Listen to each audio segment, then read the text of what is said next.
Hey, this is Robbie Baseball from the Dingers Fantasy Baseball Podcast, and you are listening to Pop Goes Your World. If you haven't already, subscribe on iTunes. And while you're there, please leave us a rating and review. And now it's time for our feature presentation. I'm Chris McBrien, and the pop culture from Generation X is everything to me. And I'm Derek Myers, and I'm here to educate Chris on the great pop culture of today's generation. Episode 246, Jumanji, Welcome to the Jungle, movie review.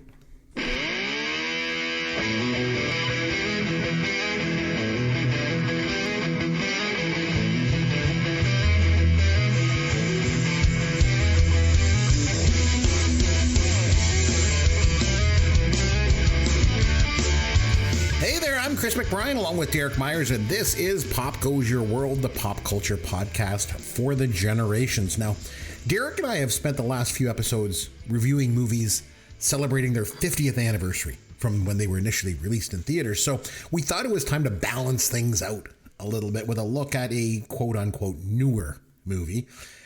I have no idea about anything newer, so that's Derek's responsibility. So he wanted me to watch Jumanji, Welcome to the Jungle, starring The Rock, and we're going to get to our review very shortly. But first, time for Derek to educate me on some new stuff this week. So what pop culture have you been able to get around to since we last spoke there, my friend?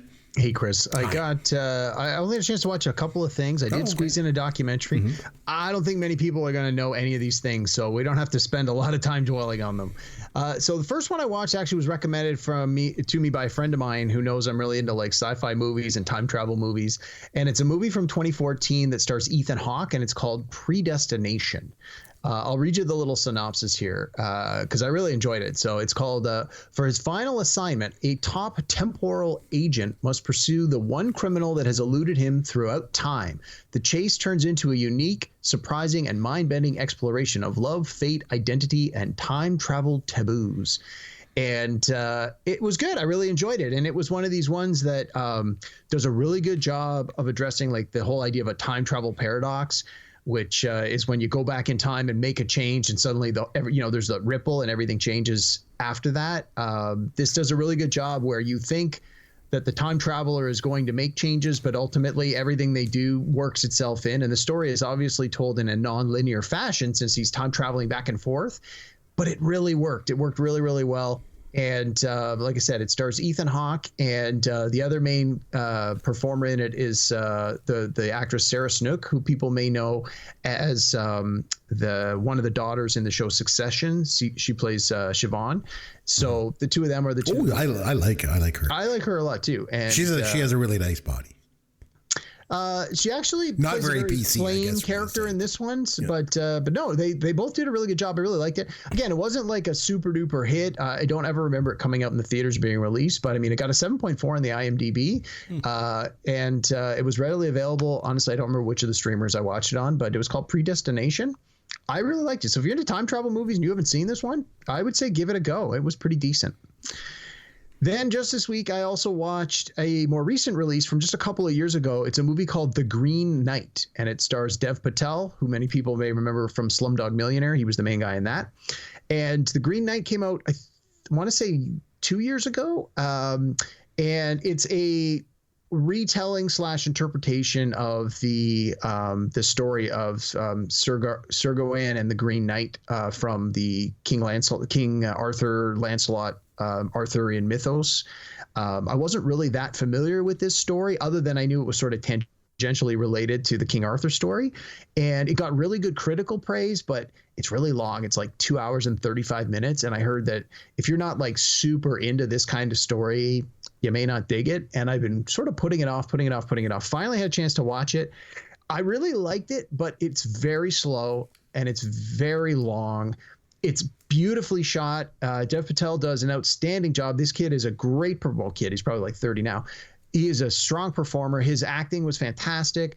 The movie looked great, was shot great. The costumes were great. The special effects were great. But it's like this morality tale where the knight is tested against all of the virtues that a knight is supposed to uphold. And so it's very long, and certain parts are a little hard to follow. And a lot of it is takes place at night, so it's very dark. I watched part of it on my mobile phone on the subway, and I had a really hard time seeing it. Even when I got home and watched the rest on the big screen, some of the scenes are just really, really difficult to see properly. Sort of like that Game of Thrones episode where no one could see anything. And they're like, "Oh, trust us, the battle was amazing, and your TV must be awful." It's like, I don't know. But this one, The Green Knight, it's not for everyone. It's very stylistic, but if you're into that kind of thing, I would say give it a shot. But it's definitely not for everyone. Sort of a middle of the road review for me. And then the last thing I had a chance to watch was a documentary. For 40 days and 40 nights, he watches documentaries. He likes to learn about the world. It's Derek's Documentaries. Derek's Documentaries. What documentary did you watch? So I had a chance to, I happened to be flipping around and I saw it came up. It was on our Hollywood Suites channel, and it said it was from the 2000s, but honestly, I didn't look up the exact date. But I knew it was recent just because of the content. It's called Cinema A to Z, or Cinema A to Z. And apparently there's going to be a couple of episodes. This one was Cinema A to Z books. And they literally took every letter of the alphabet and they picked an author whose works have been adapted into movies and talked about it. So like A was for Jane Austen, and they talked about a couple of the adaptations of Jane Austen. Like K was for Stephen King. They talk about some of his books. And it was really interesting. Obviously, like it's pretty formulaic, and half the fun was trying to guess. Oh, what they do for X, I wonder. Xavier Hollander? No, they cheated. Hooker? They did Malcolm X. Oh, Malcolm X. Yeah, so we're like, hey, that's kind of a cheat. But most of the authors, although I may not have recognized the author's name, I immediately recognized the work that was adapted into a movie. So all the movies they talked about are like huge movies or exceptionally influential movies. Like P was for Mario Puzo, and so they talked about The Godfather, and so it was an interesting way to tackle this subject and look at it in a way that it was very inclusive. So they had a lot of representation from female authors. They had a lot of representation from authors of color. They had a fairly good amount of representation from Asian authors. And it was topics that were all over the place. They had horror, they had sci-fi, they had fantasy, they had period pieces, they had dramas.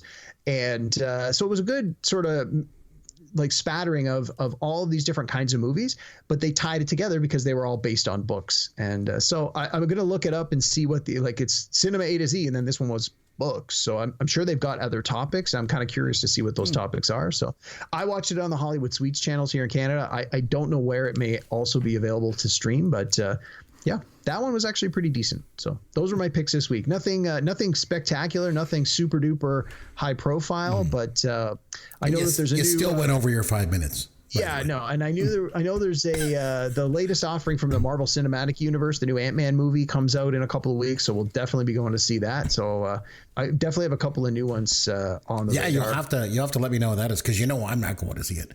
Yeah. So I got something for you. So when I was a kid, growing up in Midwestern Ontario, Canada, we didn't have a lot of TV channels. Like there was basically the three networks from the US, NBC, ABC, and CBS. And there was like 2 or 3 Canadian channels. So needless to say, there wasn't a lot of selection to watch on TV back in those days. And I'm talking about the early 80s, like 80 to maybe 84. Because after that, we started to get more channels, I remember. But so, we were pretty much subjected to watch whatever was on TV at the time. That's how it worked back then. And there was one show that used to be on once a week on the main Canadian TV channel. And it was a British TV show from the BBC. Oh, and by the way, Derek, I should point out to you that BBC means something very different to Gen Xers than it does to millennials. I found that out the hard way. To them, it means Oh my. Yeah, go figure.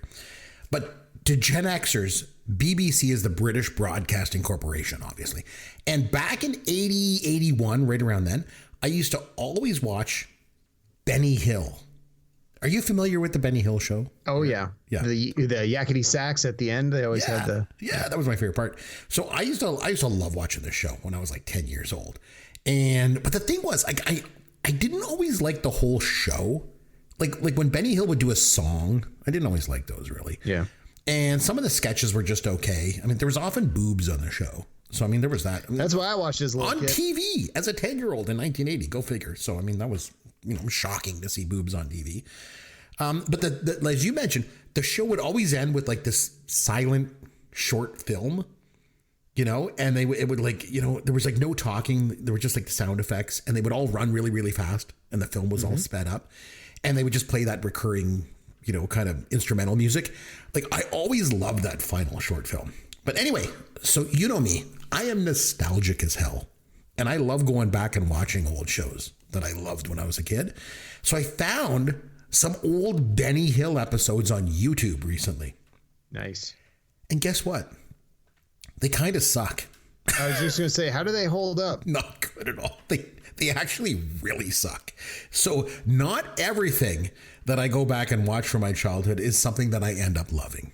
At least that was not the case with Benny Hill. So I just wanted to share that with you. Okay. And I also have this.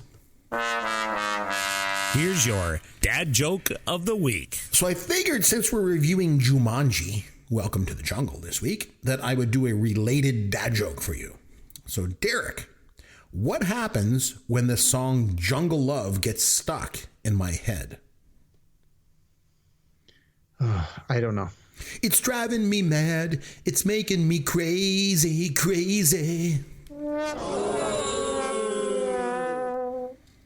That wasn't the Jungle Love song I was thinking of. I was thinking of the one by Morris Day and the Time. And I'm I don't know. You start saying, oh. Well, if you like, I could do like Take the Money and Run instead. Here's a story about Billy Joe and Bob Sue. I mean, we love him, we hate him, we agree, we disagree. Freddie Mercury is the greatest singer who ever was. He is the greatest singer that ever will be. Some of the things in Freddie Mercury's real life were possibly X-rated. There is no way Rocky was a better movie than Taxi Driver. I love this idea. Probably the greatest film that's ever made. And I just picked it on a whim. And we can have a couple beers and we can play Escape from the Death Star. Walking in a winter wonderland. I try to pick something Christmas. This is a bargain trick question. All right, so we've spent the last 2 weeks, as I mentioned, reviewing films celebrating their 50th anniversary. So we felt it was time to review a newer movie. We like to balance things out. The whole generational thing that we're known for here. So Derek, you could have picked any newer movie at all. So why did you go with this one? It's almost like a video game movie, and you're not a huge video game guy. So why did you pick this film? So I like I said, I wanted to pick something new. I wanted to pick something that was popular, that our listeners would have definitely had a chance to watch, and probably many of them already had. That was part of the challenge with doing the 50-year-old anniversary, is some of those movies people maybe had never seen before or had not seen in a long time. So, I got a buddy who always tells me, he goes, if I don't know the movie, I don't listen to the podcast. So I want to make sure that from time to time we're doing some pretty popular films. And so this one definitely checks off that box.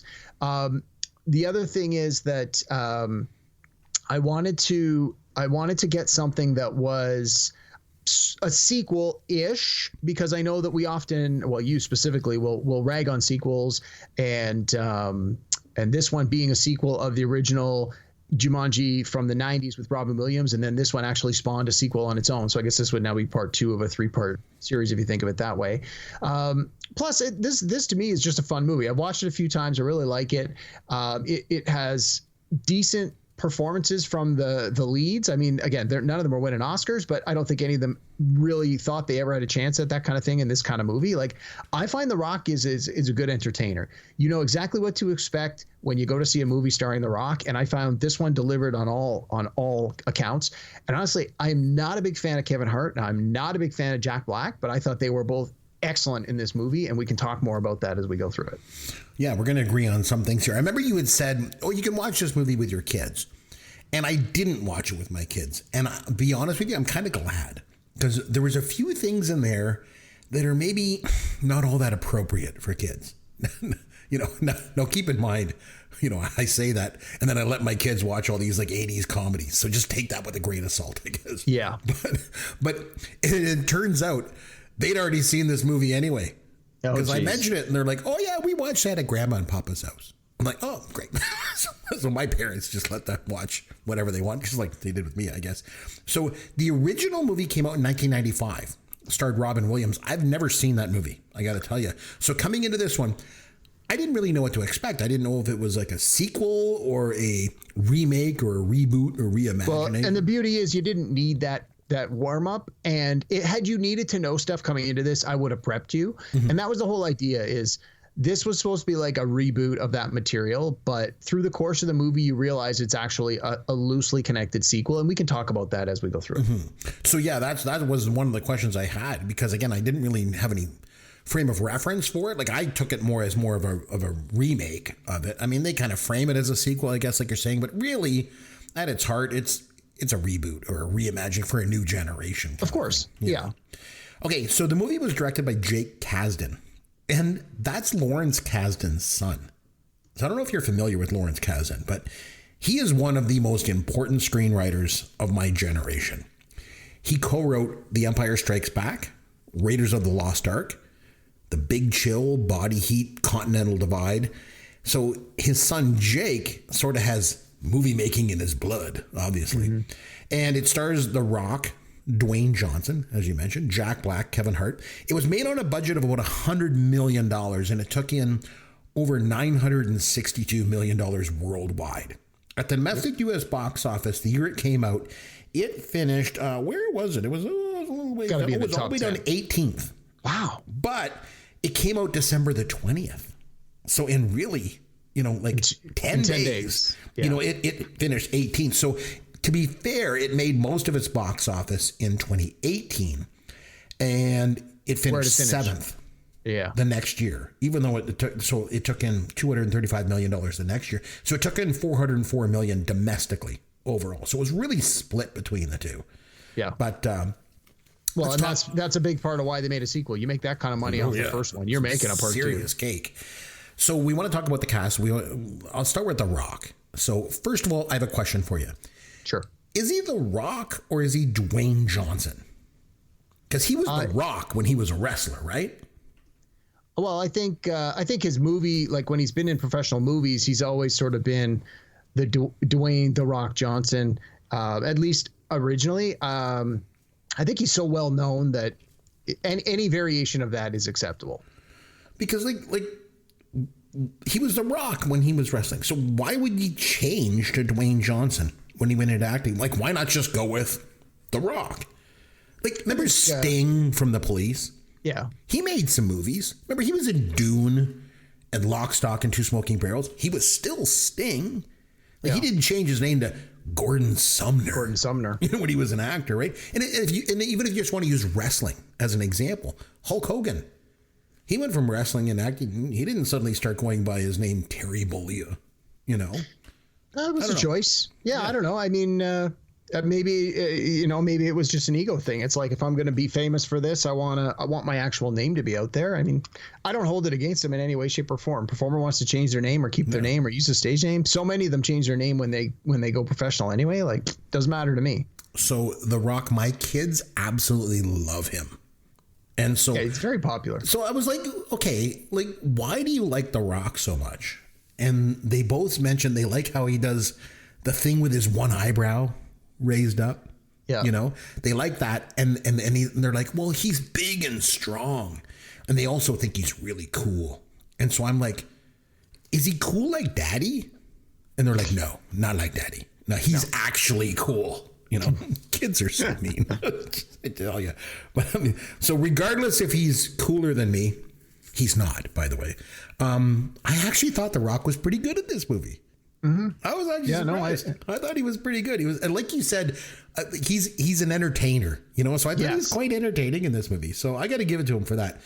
Like you, though, I'm not a big Jack Black fan either. No, so I never have been. Going into this movie, I was a little hesitant because I don't like him that much. Although I should say he was amazing in School of Rock. Like, that was the perfect vehicle for his talent. But everything else, he kind of sucks in. Like Peter Jackson's King Kong. Oh, God, it was terrible. Although I think everyone in that movie, maybe except for Naomi Watts, she was really good. They were all miscast in that movie. But, oh, man, I couldn't even sit through Shallow Hal. So going into this one, I was like, oh, man, I don't know about this. But you know what? I actually liked him in this movie. Yeah, in my opinion, this is the best he's been on screen, at least for my tastes. The idea that he's the physical embodiment of a teenage girl who, you know, is all about being pretty and outward appearance, and now she's in the body of Jack Black. Like, to me, that premise is funny, and what he did with that material. And I was reading some of the behind the scenes stuff, and apparently a lot of this movie was improv, and especially a lot of the stuff from Jack Black was improv, and it worked. It's like you said, he's talented. I may not care for his abilities, but I'm not going to deny that he is definitely quite talented. I'm just not usually a big fan, but I thought he did a great job. He had this interesting character. He was able to really just sink right into it. And I believed when I watched this that this was a teenage girl in the body of Jack Black and not a mid-40s, early 50-year-old man doing the performance. Like, he sold it that well. So one thing I liked was basically how they made the lead characters be like avatars. Is that the right term for me to use here, Derek? I wasn't sure. So they're avatars for the video game, and they have to play like the actual teenage characters that inhabit their bodies. So I did actually kind of like that gimmick. And I don't know, I guess that's what passes for method acting for millennial films. I don't know. So Jack Black plays, like you mentioned, the teenage pretty girl. And the thing was, though, as I'm watching this, it kind of struck me. If you didn't know any better, like if you just came in late into the movie and you didn't realize he was basically this pretty, popular teenage girl, you would have thought he was playing some 70s homosexual stereotype. If you just dropped into it. You're probably right. But that's what caught me. Yeah. Yeah. But again, I think it's unlikely that a viewer will make that assumption. Like, again, it doesn't take long into the course of the game that you realize, even through just the actions of the characters, that they are not the people you see on screen are not supposed to be who they really are. Mm-hmm. Yeah, which was, like I say, a kind of a cool gimmick. Kevin Hart, too. I'm not a huge fan of his either. And I didn't think he was all that good in this either.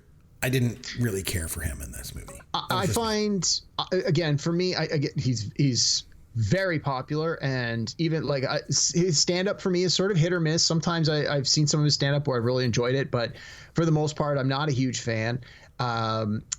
And I find when he's in movies, a small amount of Kevin Hart for me goes a long way.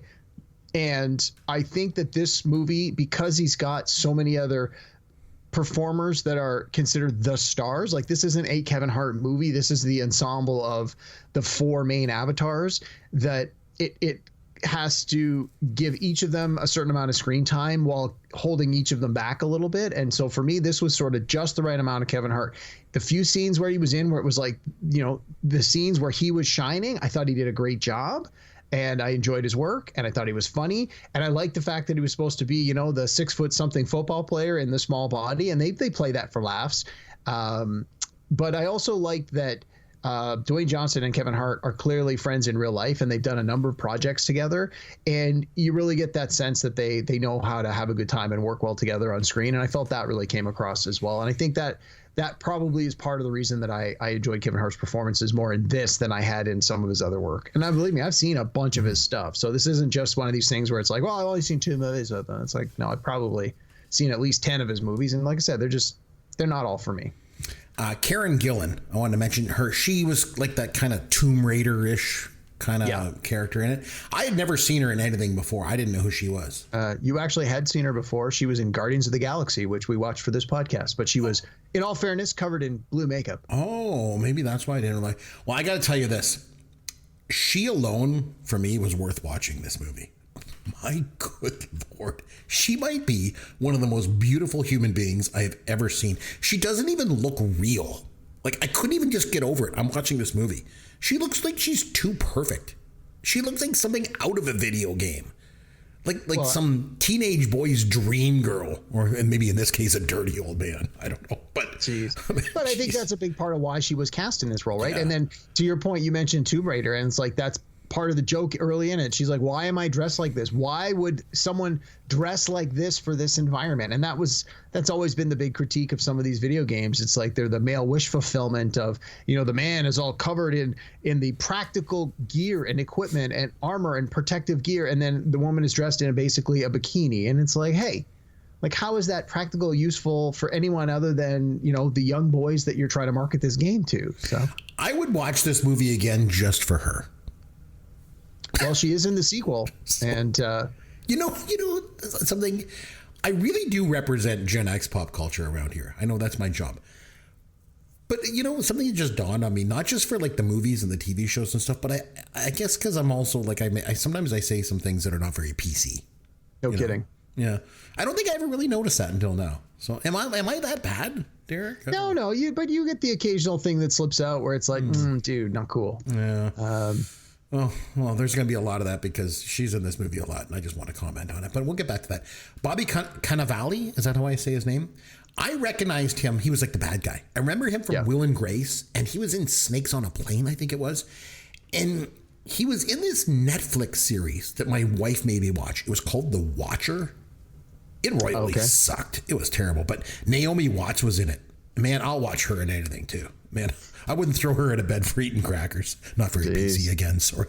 Wait, you share your crackers? That's not like you. Oh, another actor that really stood out to me.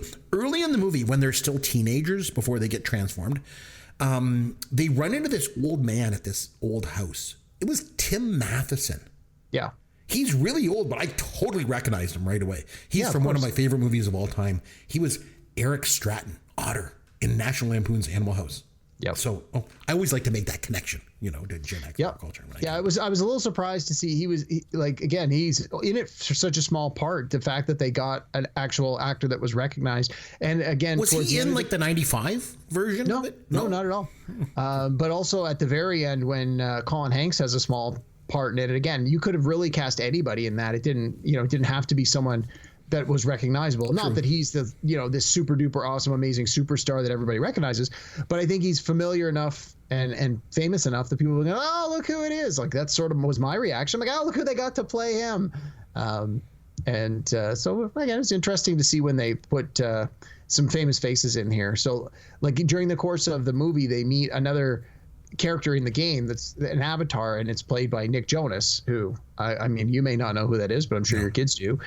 He's a very popular singer who has a pretty successful acting career. And so again, when he showed up in the movie, I'm like, hey, look who it is. So it's like, he could have cast anyone, but it's like, here, we're going to cast this guy. And then obviously that was played for laughs because the Bethany character played by Jack Black, who's really a teenage girl, sees this young guy. It was just like, oh my God, he's so hot. Like that was sort of the running gag then through the course of the movie.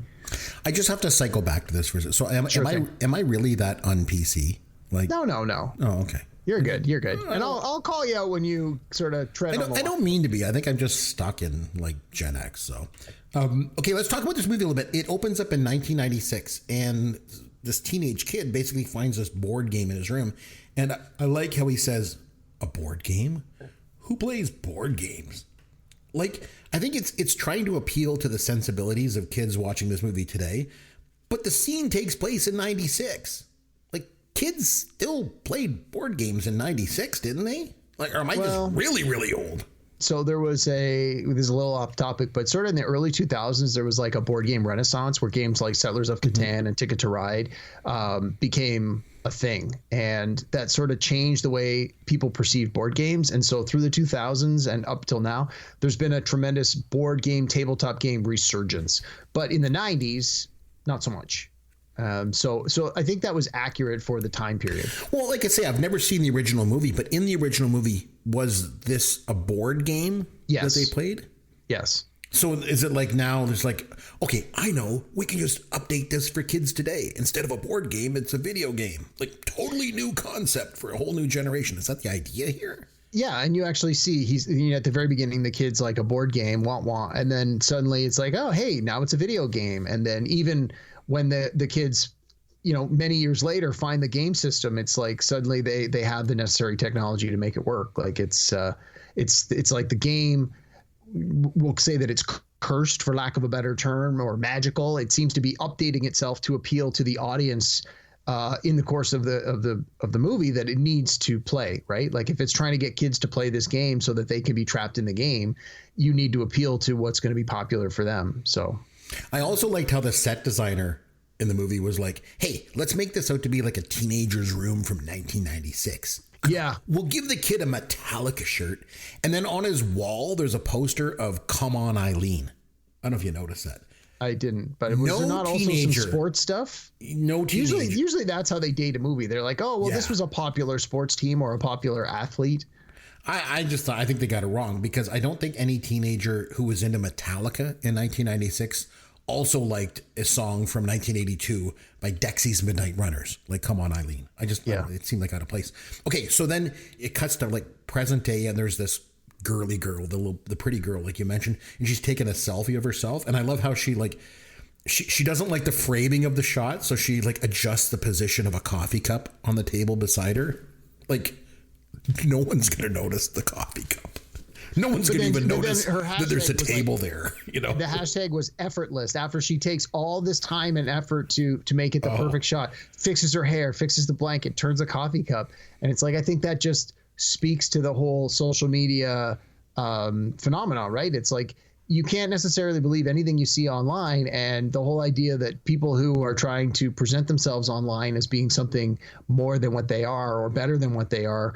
And this is just another example of that, right? You project that insecurity of, well, I need everyone to think I'm popular and pretty. And it's like, well, I can say it's effortless, but behind the scenes, we know it's not. So there's our different takes on it. Because I looked at it going, nobody's noticing that coffee cup.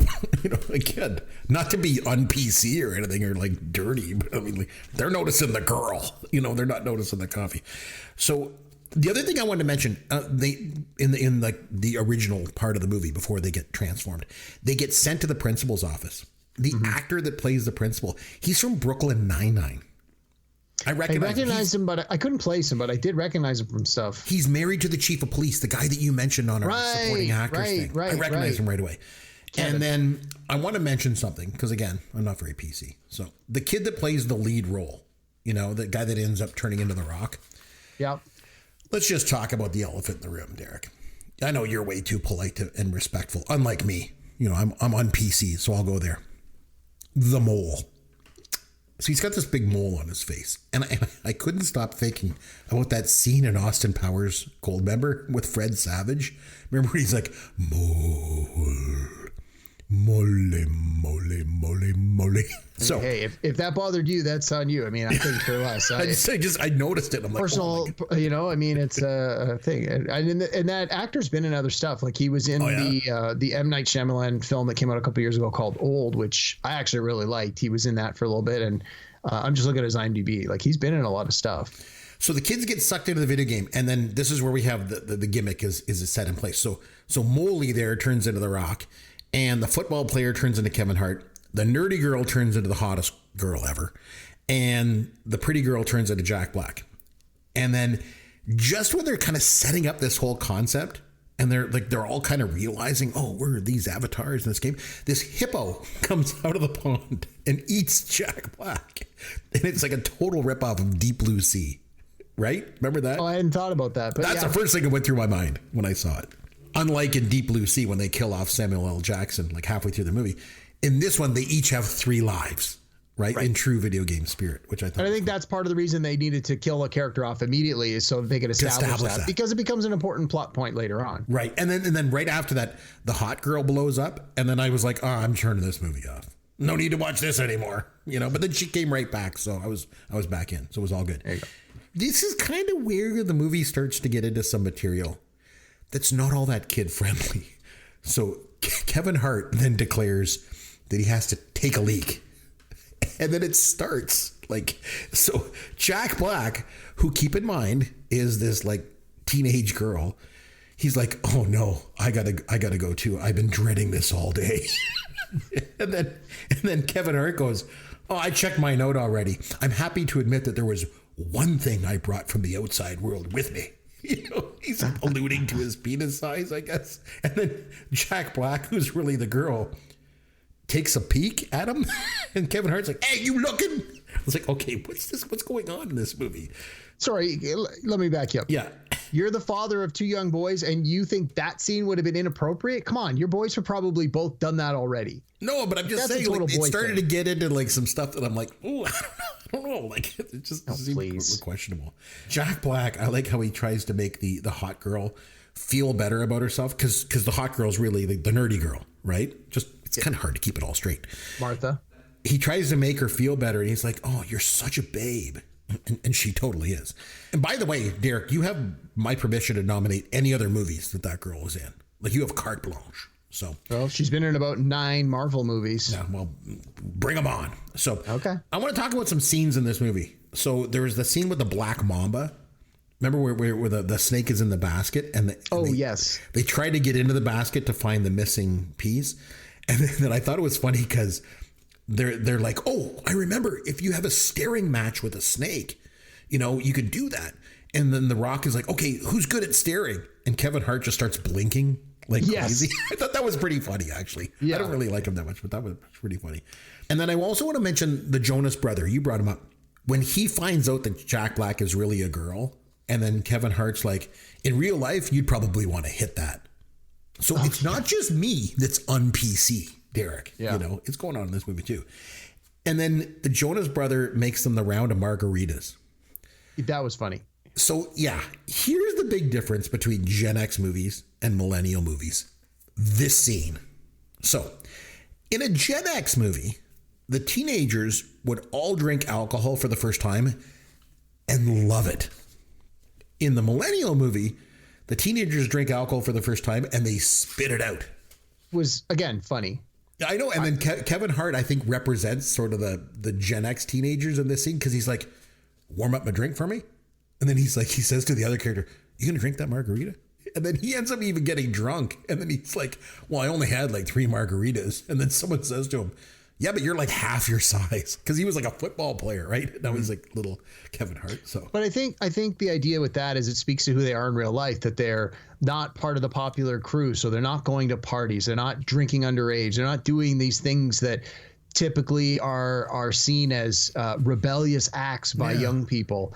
And I mean, that spoke to me, because I know, like, with my peer group, we didn't do parties and things like that. We were nerds. We weren't invited to anything like that. We didn't drink when we were in high school or anything like that, because we were just nerds. We would come back and read comic books and play Dungeons and Dragons. It's like, it wasn't until we went to school before people really started to like, hey, well, I'm going to see how many drinks it takes before I throw up. Like, but, I think that's almost like that sort of a rite of passage. And for a lot of sort of quote popular people, they sort of have that rite of passage much earlier in their childhood, largely because they are part of situations that it's more appropriate. Things like, I'm on a sports team, or I'm one of the cheerleaders, or something of that nature. So that was sort of what I took away from that. Yeah. So this movie is an interesting case study, because in how you can approach it from two different looks. Like, I'm approaching it from a certain way with sort of my Gen X mentality, and then you're looking at different ways. But speaking of the Gen X stuff, the Jonas brother makes a couple of 90s references, because he's actually from 1996.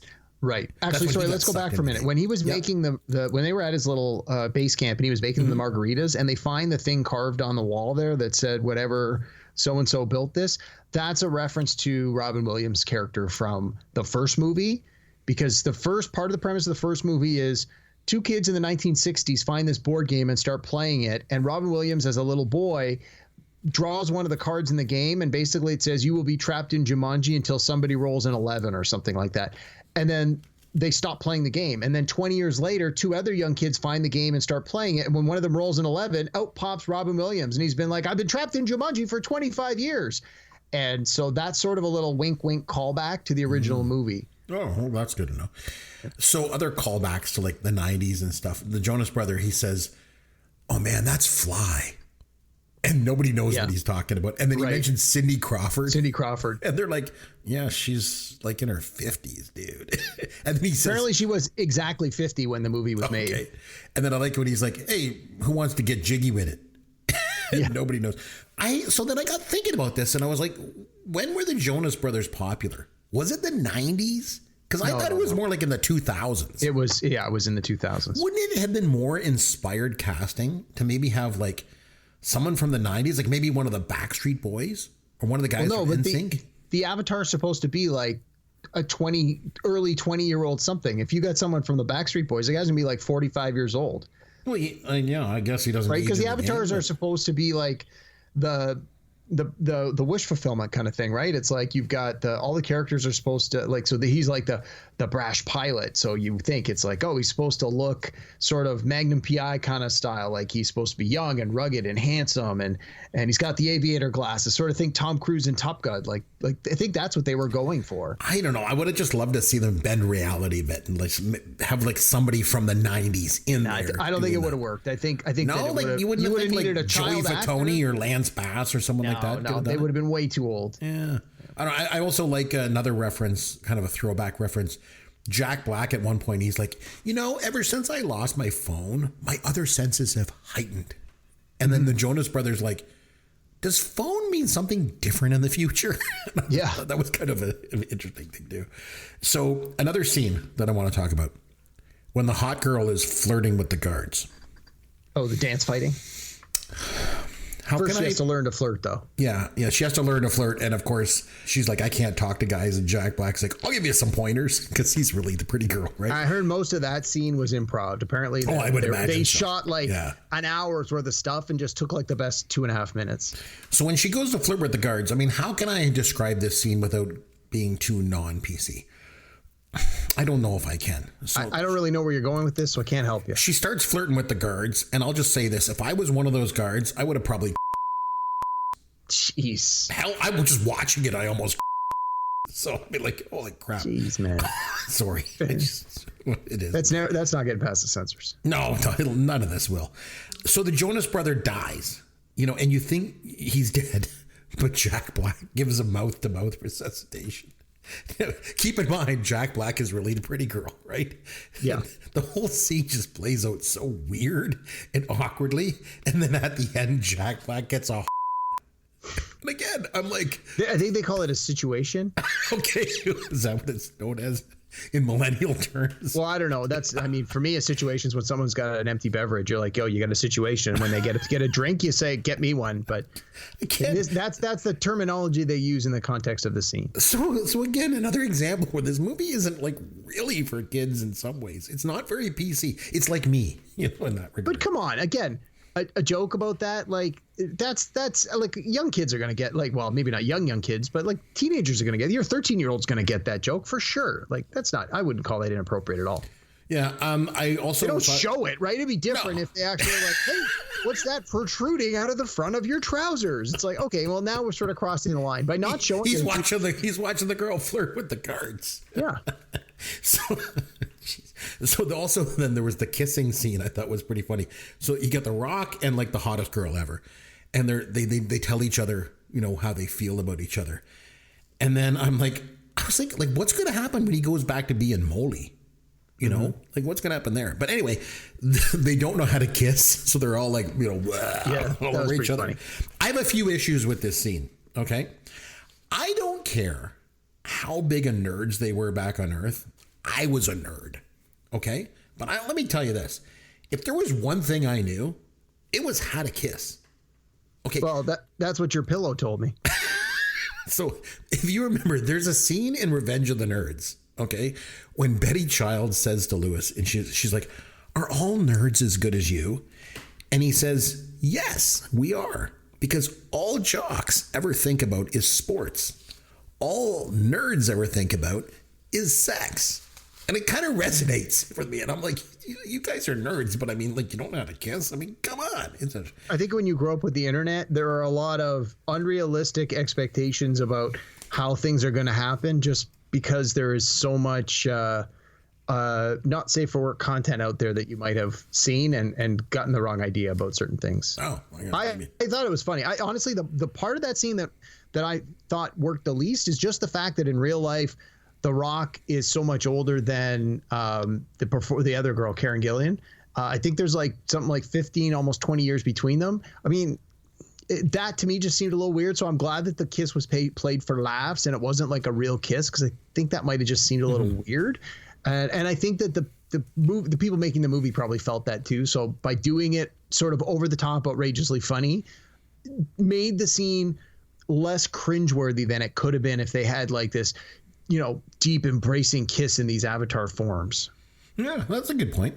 I want to mention the final scene when they put the jewel back in that rock sculpture was a total ripoff of Temple of Doom, right? That's what I thought when I was watching it. Honestly, it's been so long since I've seen Temple of Doom, I couldn't tell you. Same thing. So a couple notes about the movie in general. First of all, I felt like the movie was a little bit too long. It could have been about 30 minutes shorter. Yeah, I thought that too. Maybe not 30 minutes shorter, but I definitely felt that runtime was a little longer than it needed to be. I get that in the Jumanji world, like you had the various levels of the game, and sort of each performer, each avatar, there needed to be a scene where they were able to use their special power or have their weakness exploited in some way. I think for me, it was the fact that you had to use the framing at the beginning and the end of the movie, sort of the real world framing. You need to set that up enough so that you get a full payoff from what's happening in the world.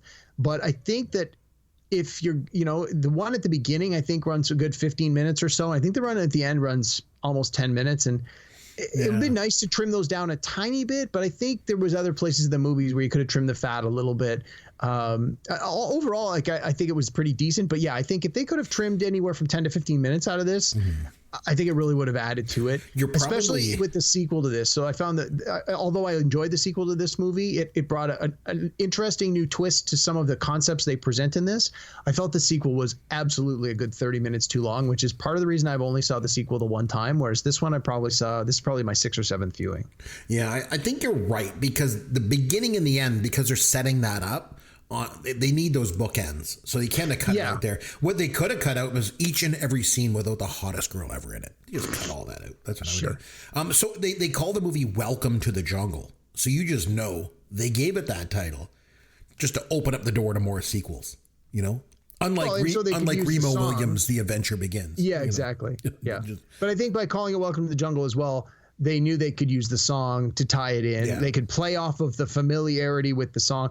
I'm wondering if they knew they wanted to use this title and then went out and got the song, or if they were like, well, let's see what music we can get. And then when someone's like, hey, we actually have the opportunity to use this, then they're like, well, if we're getting the song, let's change the title of the movie. I mean, I don't know, but I think it works well either way. The saddest part of the movie was, at the end, because they had to go back. Not because they're not still playing the game. Not because they lose their superpowers. No, because the hottest girl ever disappeared. And then in that end scene, so the Jonas brother, I guess, came back and then grew up and got married and had a baby, right? And then now he was Tom Hanks' son. Yes. Yeah, he says that. He said, they asked him what happened, and he said, I woke up in my room in 1996. So I guess the idea was he was only, from his perspective, he was only in Jumanji like 1 or 2 days of real time. But I mean, why did they use Tom Hanks' son? He didn't look all that much older than the Jonas brother. Why not just take Jonas brother, give him some makeup or CGI or something, and just make him look a little bit older? Well, remember that the Nick Jonas was the avatar in the video game. You would have to look back to the performer that was playing the young kid in the 90s, who honestly, I don't remember what he looked like. Yeah, it kind of confused me. Okay. So do you want to rate the movie out of 10 for me? I think I'd probably give it a 7.5 or an 8 for what it is. I think, I would say definitely a 7.5, maybe an 8, depending. I mean, like I said, I watched it again this week. It's probably my 6th or 7th time through at least. Yeah, I'll go with an 8. I really enjoyed this one, and I would definitely watch it again. I would definitely recommend it. It was fun. It had some memorable lines. It had some great scenes. There certainly wasn't a perfect movie, but I think, again, for my money, I think this was Jack Black at one of his best performances. I thought Kevin Hart was good in sort of, small doses, but his doses were great. And The Rock, I mean, he rarely has a terrible performance, but this was definitely, in my mind, one of his better performances. I think an 8 is fair for me. That's pretty high. I'll give it a 6, but I will say this. That is one of the very few movies that you've ever had me watch that I think I would actually watch it again if I had the opportunity to, because it was quite entertaining. Nice. But I'd probably watch it again for, the reason why. Yeah. All right. What do you say that we have some fun with Caveman? So I want to talk a little bit about remakes, reboots, and reimaginings. Okay. Yep. We've done this show before. We did this back in season 2. Of this show, of this podcast. We've done a few sort of variations of this theme. It's a deep mine. There's a lot of good topics to cover in this category. There is, and a lot of remakes don't use the original title of the film that they're remaking, right? So here's how this is going to work. Okay. I'm going to give you the title of the remake. I'll give you the year too. Okay. And you have to name the title of the original film that it's a remake of. These are all films that are remade or rebooted or reimagined or whatever the hell you call them these days. Okay. But the remake has a different title than the original. Okay. Okay. So 1997, Flubber with Robin Williams. Oh yeah, that was the Nutty Professor. No, the absent-minded professor.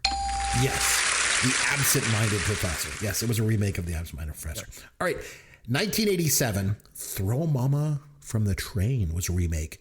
What 1951 film was that a remake of? Was that Strangers on a Train? Sure was. Okay, 1997, The Jackal, starring Bruce Willis and Richard Gere. Oh, was a remake of a Philip Seymour Hoffman in that too, I think. 1973 film it was a remake of, had a different title. Was it the Day of the Jackal? Sure was. Okay, 1982, The Thing, John Carpenter's film with Kurt Russell, was a remake of a 1951 film. What was the original title? Yeah, I just listened to one of our old podcasts about monsters in movies, and this was on my list. So the original was called The Thing from Another World. Yes. All right, 1996, The Birdcage with Robin Williams again and Gene Hackman.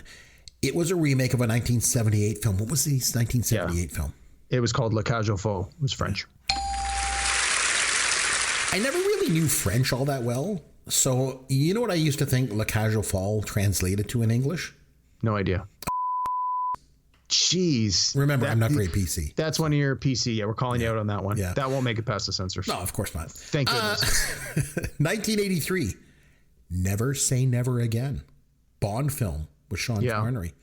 Yeah. What 1973 film was that a remake of? Thunderball. Yes, it was.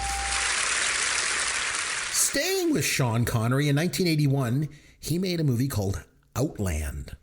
It happened in space. But it was actually a remake of a film from 1952 with Gary Cooper. Do you know the film? I do not. I know the Sean Connery one, but I don't know what. I had no idea it was a remake. It was actually a remake of High Noon. Really? Yeah. I've seen High Noon. Okay, I didn't know that. All right, 2005. This is a pretty easy one. Charlie and the Chocolate Factory with Johnny Depp was a remake of a 1971 film with Gene Wilder. What was the original? I know the book was called Charlie and the Chocolate Factory, but I think the original movie wasn't it Willy Wonka and the Chocolate Factory? It was. Very good. All right. 1960s, The Magnificent Seven was directed by John Sturges. Had Yul Brynner, Steve McQueen. Yeah. What was that a remake of? It was 1954. That was Seven Samurai, wasn't it? Yes. Kurosawa. Okay, 1979, Heaven Can Wait was directed by and starring Warren Beatty. Was a remake of a 1941 film of a different title. What was the title of 1941 film? I'm going to take a wild guess because this movie was, again, later remade in like the 90s or early 2000s. And I'm going to just go with that title, which was Down to Earth. No, actually, the 1941 film was Here Comes Mr. Jordan. Wow. Okay. Did you like Down to Earth? Did you like that movie? The Chris Rock version? Yeah. You mentioned it. I'm just wondering. It was okay. Have you ever seen Heaven Can Wait? I have not. Heaven Can Wait is absolutely fantastic. You know I'm going to say that because I love What year did it come out? Was 1979. Wow. It was fantastic. Just, I can't even say enough about it. So good. Okay. And the last one, this is a pretty easy one. It's from 2006. You made me watch this movie for the podcast, Eric. The Departed. What film was that a remake of?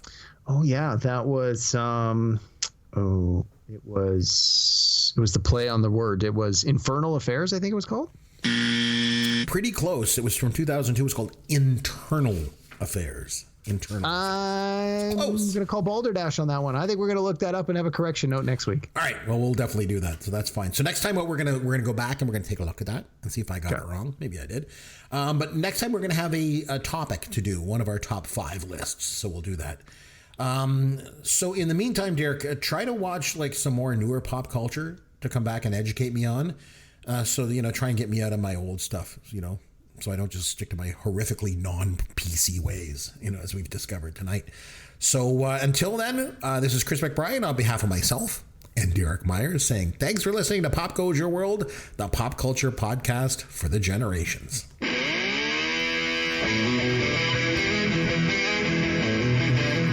Thanks for listening to Pop Goes Your World.